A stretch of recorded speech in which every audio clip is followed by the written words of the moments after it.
इधर जदयू के झारखंड प्रभारी बिहार सरकार के भवन निर्माण मंत्री डॉक्टर अशोक चौधरी 2 दिवसीय दौरे पर रांची पहुंचे हैं। बिरसा मुंडा एयरपोर्ट पर जदयू कार्यकर्ताओं ने अशोक चौधरी का भव्य स्वागत किया। झारखंड दौरे के क्रम में प्रदेश प्रभारी राज्य के विभिन्न जिलों का दौरा करेंगे। इस दौरान संगठन मजबूती को लेकर पार्टी कार्यकर्ताओं के साथ बैठक भी करेंगे। इसके साथ ही विपक्षी एकजुटता को लेकर रणनीति बनाएंगे।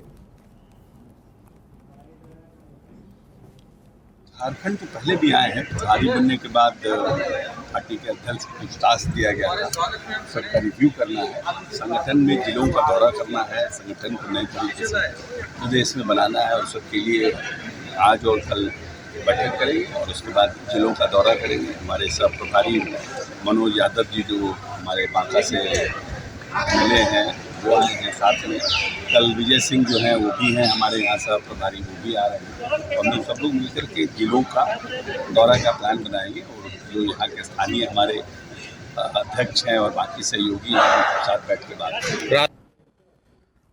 झारखंड प्रभारी जदयू के झारखंड दौरे पर हैं, रांची दौरे पर हैं। इस दौरान संगठन की मजबूती को लेकर वो क्या प्लान करने वाले हैं और किन किन अहम मुद्दों को लेकर, जैसे कि विपक्षी एकजुटता को लेकर उनके दिमाग में क्या प्लानिंग चल रही है और फिलहाल कार्यकर्ताओं के साथ किन किन मुद्दों पर बैठक करेंगे, इस पर तमाम जानकारी के लिए हमारे सहयोगी विशाल हमारे साथ जुड़े हुए हैं। विशाल, अशोक चौधरी का झारखंड दौरा, कहा जा रहा है कि 2024 लोकसभा चुनाव को लेकर लगातार जदयू के बड़े नेता झारखंड पहुंच रहे हैं। जोर विपक्षी एकजुटता पर दिया जा रहा है, आपके पास क्या जानकारी है? बिल्कुल, देखिए, जदयू झारखंड में पार्टी को मजबूत व विस्तार करने में लगी हुई है। जब से खीरू महतो को राज्यसभा सांसद बनाया गया है और जदयू का प्रदेश अध्यक्ष बनाया गया है, जदयू जान फूंकने की कोशिश कर रही है पार्टी में। पूरे झारखंड में सदस्यता अभियान चलाया गया था। अगर हम 2023 की बात करें तो 2023 में जो विभिन्न दल हैं उनके जो प्रदेश प्रभारी हैं उनका लगातार झारखंड आगमन हो रहा था।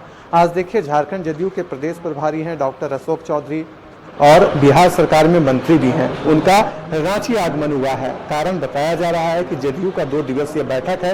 उस बैठक में डॉक्टर अशोक चौधरी सम्मिलित होंगे और पार्टी की क्या मौजूदा वस्तु स्थिति है इस पर चर्चा करेंगे।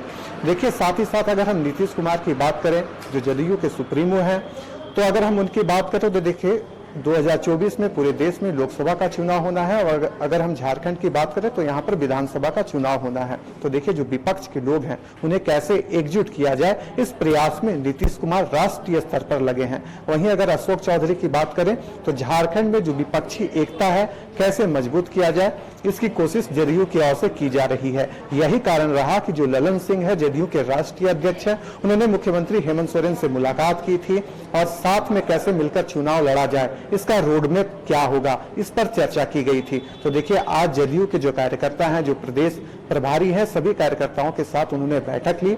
बैठक में यही चर्चा किया गया कि पार्टी को जो विभिन्न जिला है उसमें कैसे मजबूत किया जाए। वहां के जो जिला अध्यक्ष हैं उनको एक टारगेट दिया गया है और इस टारगेट के तहत लगातार झारखंड में जदयू काम कर रही है। देखिए, वहीं अशोक चौधरी जैसे ही रांची आपने ललन सिंह की चर्चा की। जदयू के राष्ट्रीय अध्यक्ष ललन सिंह जब पिछले बार झारखंड आए थे, जब रांची आए थे, उन्होंने सीएम हेमंत से मुलाकात की थी। मुलाकात के बाद जो बयान सामने आया था, हेमंत ने कहा था कि फिलहाल नीतीश कुमार को देश के विकास के बारे में सोचना चाहिए। ये बयान को लेकर राजनीतिक गलियारों में कई तरह के कयास लगाए गए। कुछ लोग कह रहे थे कि नीतीश कुमार के साथ नहीं है हेमंत सोरेन, कुछ कह रहे थे कि अभी उन्होंने डिसाइड नहीं किया है। इस तरह की बयानबाजी पूर्व में भी हो चुकी है। इस बार प्रदेश प्रभारी जदयू के फिर से झारखंड में है। क्या लग रहा है, एक अतिरिक्त जोर देखने को मिल रहा है जदयू की ओर से विपक्षी एकजुटता को लेकर, हेमंत सोरेन को अपने साथ करने को लेकर एक अतिरिक्त जोर कहीं ना कहीं क्या नहीं देखने को मिल रहा है?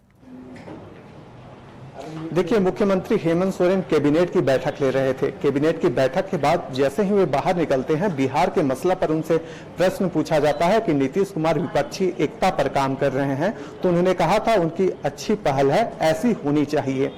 देखिए, साफ तौर पर अगर हम देखें तो जो पूरा विपक्ष है केंद्र की नरेंद्र मोदी सरकार पर निशाना साध रही है। उनका कहना है कि नरेंद्र मोदी की सरकार लोकतंत्र की हत्या करने में लगी हुई है। अगर हम हाल ही के बयानों में देखें, अगर हम कांग्रेस की बात कर ले, राष्ट्रीय जनता दल की बात कर ले, जनता दल यूनाइटेड की बात कर ले या झारखंड मुक्ति मोर्चा की बात कर ले, देखिए सभी का जो सुर है एक ही है कि कैसे यहां पर 2024 में जो विधानसभा का झारखंड में चुनाव होना है, भारतीय जनता पार्टी को सत्ता में नहीं आने दे रहा है। साथ ही साथ लोकसभा चुनाव में कैसे यहाँ की जो 14 लोकसभा सीटें हैं उस पर महागठबंधन का कब्जा हो, सभी अपने अपने स्तर से तैयारी कर रहे हैं। यही कारण तो रहा कि अविनाश पांडे जो कांग्रेस के प्रदेश प्रभारी हैं, उनका भी आगमन हुआ था।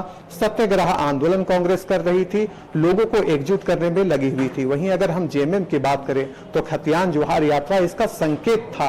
कैसे मुख्यमंत्री हेमंत सोरेन, राज्यपाल जब लौटा दिया गया था राज्यपाल की ओर से विधेयक, उसके बावजूद विभिन्न जगहों पर मुख्यमंत्री हेमंत सोरेन ने खतियान जोहार यात्रा निकालने का काम किया था। देखिए राष्ट्रीय जनता दल के जो प्रदेश प्रभारी हैं जयप्रकाश नारायण, उनका भी झारखंड में हाल ही में आगमन हुआ था और उनका भी एक ही प्रयास था कि 81 विधानसभा क्षेत्रों में 14 लोकसभा सीटें हैं झारखंड में, उस पर कैसे महागठबंधन का कब्जा हो, इस पर मिलकर वे सब एक रणनीति के तहत काम कर रहे थे। तो देखिए आयुष, ये तो आने वाला समय ही बताएगा कि कौन किसके साथ है। फिलहाल जनता दल यूनाइटेड की अगर हम बात करें तो झारखंड में अपना रोड मैप तैयार करते हुए नजर आ रही है और जो खीरू महतो है जो कि प्रदेश अध्यक्ष हैं जदयू का, उनका लगातार एक ही बयान आ रहा है कि जो टारगेट केंद्रीय नेतृत्व की ओर से हमें दिया जाता है, चाहे वो सदस्यता अभियान हो या पार्टी की मजबूती की बात हो, हम निरंतर काम कर रहे हैं। अब देखने वाली बात होगी कि जदयू का यह जो प्रयास है कितना रंग लाता है। जी आयुष जी, तमाम जानकारी के लिए बहुत बहुत धन्यवाद विशाल। फिलहाल